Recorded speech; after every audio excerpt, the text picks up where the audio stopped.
নমস্কার, আমি জ্যোতিষ সম্রাট বিনয় শাস্ত্রী। আশা করি ঈশ্বরের কৃপায় আপনারা ভালোই আছেন। আমি আমার বিজ্ঞপ্তিটা একবার বলে দিই।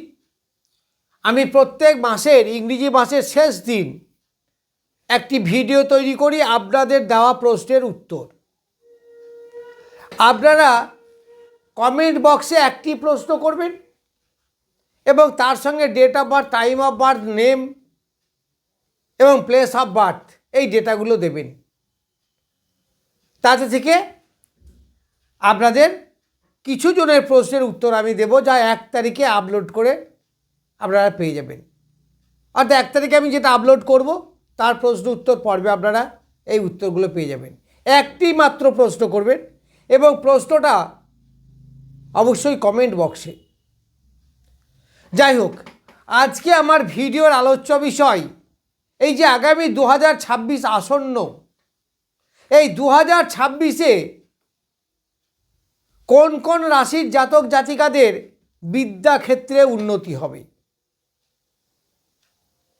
তাহলে বিদ্যাক্ষেত্রে উন্নতি বিচার করার জন্য আমাদের যে ঘরগুলো দরকার, সেই ঘরগুলো হচ্ছে রাশি বা লগ্নের সাপেক্ষে চতুর্থ ঘর, পঞ্চম ঘর, নবম ঘর, এই তিনটে মূলত।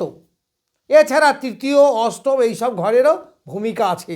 যারা পিএইচডি লেভেলে তাদের অষ্টম ঘর, যারা মাধ্যমিক দিতে চলেছে তাদের তৃতীয়, চতুর্থ, পঞ্চম ঘর আর নবম ঘর সবসময়ই দরকার। কারণ এখানে যে বিদ্যা মানেই বুদ্ধির একটা প্রয়োজন বা ধীশক্তির একটা ব্যাপার আছে, তাই পঞ্চমকে আমাদের সর্বদাই দেখতে হয়। তাহলে এই বৃহস্পতি সারা বছর 3টে ঘরকে অতিক্রম করবে, ফলে অনেক রাশি কিন্তু প্রভাবিত হবে। যদি সারা বছর একটা ঘরেই থাকে তাহলে এতটা প্রভাবিত হবে না, তবে সে প্রভাবিত হওয়ার সময়কালও কিন্তু কম। যেমন আমি বলি, মিথুনে থাকবে 2 জুন পর্যন্ত। তাহলে এই মিথুনে যতদিন থাকবে বৃহস্পতি, ততদিন মীন, কুম্ভ, বৃশ্চিক এবং তুলা ও সিংহ এই সমস্ত রাশির জাতক জাতিকাদের সুবিধা হবে। এইবার যদি একটু আমি বিস্তারিত বলে দিই, তাহলে মীন এবং কুম্ভ বা মেষ কিছুটা যারা মাধ্যমিক দেবে, হায়ার সেকেন্ডারি দেবে বা গ্র্যাজুয়েশন লেভেলে আছে তাদের ডেভেলপ হবে। এইবার বৃশ্চিকের হবে। বৃশ্চিকের অষ্টম ভাবে বৃহস্পতি থাকছে 2 জুন অবধি, যারা পিএইচডি লেভেলের স্টুডেন্ট তাদের জন্য। যারা হায়ার এডুকেশন মাস্টার ডিগ্রি করছে সেটা হচ্ছে তুলা রাশি, যারা মাস্টার ডিগ্রি করছে তাদের জন্য কিন্তু। এছাড়াও সিংহ রাশি। তাহলে এই সমস্ত রাশির জাতক জাতিকাদের বিদ্যাক্ষেত্রে উন্নতি হবে। তাহলে কুম্ভ, মীন, মেষ যারা মাধ্যমিক হায়ার সেকেন্ডারি লেভেলের স্টুডেন্ট, আর বাকিগুলো আরও আপার লেভেলে মাস্টার ডিগ্রি, পিএইচডি এই সমস্ত লেভেলের স্টুডেন্টরা বিদ্যাক্ষেত্রে উন্নতি করতে পারবে। এইবার 2 জুনের পরে বৃহস্পতি চলে আসছে তুঙ্গ ক্ষেত্রে কর্কট রাশিতে। তো সেই সময় যখন কর্কট রাশিতে আসবে তখন মেষ, মীন, ধনু, ধনুতে কারা? যারা পিএইচডি লেভেলে আছে। তারপরে বৃশ্চিক যারা মাস্টার ডিগ্রি বা ওই সমতুল এডুকেশনের মধ্যে আছে। তারপরে তুলা। এই সমস্ত জাতক জাতিকারা বিদ্যাক্ষেত্রে যথেষ্ট উন্নতি করবে, এটা মনে রাখতে হবে। তাহলে আমি বলে দিচ্ছি আরেকবার যে মেষ, মীন এরা কিন্তু মাধ্যমিক, higher secondary, maximum graduation level. তারপরে বৃশ্চিক, তুলা এরা মাস্টার ডিগ্রি। আর ধনু রাশি শুধু অনলি ফর পিএইচডি স্টুডেন্টদের জন্য। এরপর আমি আসবো 31 অক্টোবর পর্যন্ত হলো, অর্থাৎ 2 জুন থেকে 31 অক্টোবর, যেটা বললাম 31 অক্টোবর মধ্যে শেষ অবধি কাদের উন্নতি হবে এডুকেশনে? তাহলে তখন বৃহস্পতি থাকবে সিংহ রাশিতে। তা সিংহ রাশিতে যখন বৃহস্পতি আসবে এন্ড অফ দ্য ইয়ার, তখন কাদের বিদ্যাক্ষেত্রে উন্নতি হবে? বৃষ, মেষ, মকর। মকরটা অনলি ফর পিএইচডি স্টুডেন্টদের জন্য। এছাড়া ধনু এবং তুলা, এদের বিদ্যাক্ষেত্রে উন্নতি হবে। এই সমস্ত রাশিগুলো তাহলে যখন ধনুতে আসবে, সিংহে আসবে, তখন মেষ, বৃষ এদের higher secondary maximum graduation level অবধি। আর মকরতে বললাম অনলি ফর পিএইচডি স্টুডেন্টদের জন্য, এছাড়া মাস্টার ডিগ্রি হোল্ডার যারা, তাদের জন্য। তাহলে এত বৈচিত্র্য হচ্ছে কেন? না, বৃহস্পতি বিদ্যার মেন কারক গ্রহ।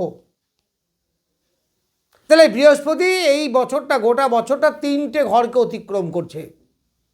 তাহলে বিভিন্ন ভাবের উপর প্রভাব পড়বে।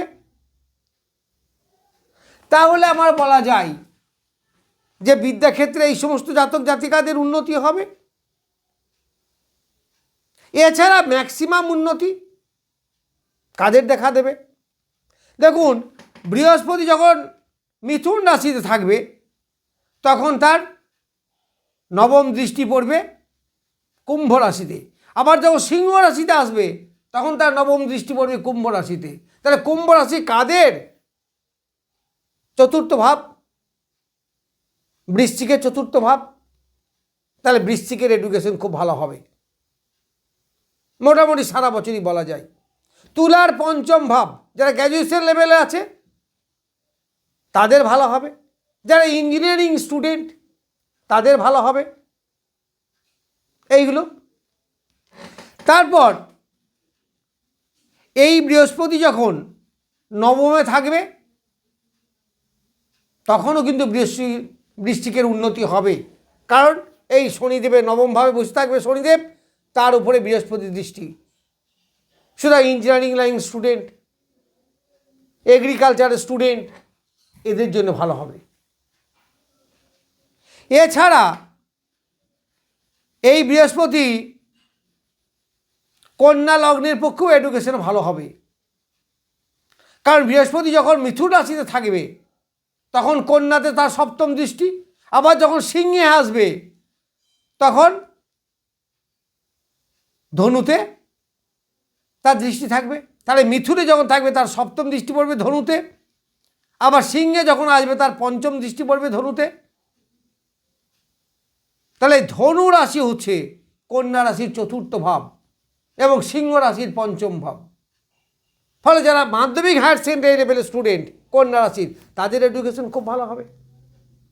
যারা আরেকটু হায়ার গ্র্যাজুয়েশন লেভেল বা সমতুল, বিটেক, এই সমতুলের যারা, তাদের এডুকেশন ভালো হবে যারা সিংহ রাশির। তাহলে মোর অর লেস সারা বছরই বৃহস্পতির প্রভাব যেহেতু 3টে ভাবের উপরে থাকবে, সেই 3টে ভাবকে ক্যালকুলেশন করে বলা যায় এই ভাবের বিদ্যাক্ষেত্রে উন্নতি হবে। তবে সবথেকে বেশি উন্নতি যাদের হবে সেটা হচ্ছে বৃশ্চিক রাশির হবে, পিএইচডির বিধানে কর্কট রাশির হবে, আবার কন্যা রাশির হবে, সিংহ রাশির হবে, এইগুলো হবে এই সমস্ত। আবার বৃষ রাশির পিএইচডি লেভেলে যারা স্টুডেন্ট, তাদের হবে। আসলে স্টুডেন্ট যেমন নানা ক্লাসের আছে, মাধ্যমিক, higher secondary, graduation, master degree, PhD, আবার বৃহস্পতিও ঘুরে ঘুরে যাচ্ছে। ফলে বিভিন্ন সময় বিভিন্ন রাশি লগ্নের উপরে প্রভাব বিস্তার করবে। ফলে তার রেজাল্টও সেরকম আসবে।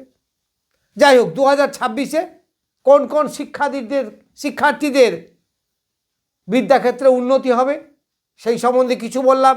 নমস্কার, আজ এ পর্যন্তই।